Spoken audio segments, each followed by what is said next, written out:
বর্ষবরণের রাতে ফারাক্কার ব্যারেজ বাজারে ভয়াবহ অগ্নিকাণ্ড, আগুনে পুড়ল দোকান।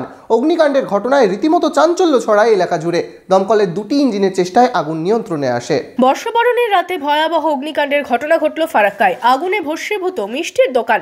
দমকলের দুটি ইঞ্জিনের চেষ্টায় আগুন নিয়ন্ত্রণে আসে। জানা গিয়েছে, রবিবার গভীর রাতে ফারাক্কার ব্যারেজ বাজারে বন্ধ মিষ্টির দোকানে অগ্নিকাণ্ডের ঘটনা ঘটে। কালো ধোঁয়ায় ঢাকে গোটা এলাকা। এই ঘটনায় বর্ষবরণের রাতে চাঞ্চল্য ছড়ায় এলাকায়। খবর পেয়ে ঘটনাস্থলে পৌঁছয় দমকলের দুটি ইঞ্জিন।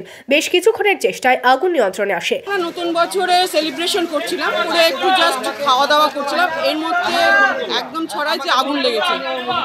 আমরা খবরটা পেয়ে সঙ্গে সঙ্গে দৌড়ে আসি এবং আমাদের ফায়ার ব্রিগেডকে খবর দেওয়া হয়। ওই বাজারে পরপর দোকান থাকায় আগুন ছড়িয়ে পড়ার আশঙ্কা দেখা যায়, যদিও তার আগেই আগুন নিয়ন্ত্রণে নিয়ে আসেন দমকলের কর্মীরা। শর্ট সার্কিট থেকেই আগুন বলে অনুমান দমকলের। ফারাক্কা থানার পাশে একটা মার্কেট আছে, যে মার্কেটে আগুন লেগেছে খবর পাই। আমরা তৎক্ষণাৎ চলে আসি আমাদের গাড়ি টানা উঠলিয়ে। এসে দেখি একটা মিষ্টির দোকানে আগুন জ্বলছে। আগুন আমরা যথারীতি নিভিয়ে ফেলেছি, এখন নিয়ন্ত্রণে। যত সম্ভব আমার অনুমান এটা শর্ট সার্কিট থেকে আগুনটা লেগেছে, আর কোনো ভয়ের কারণ নাই।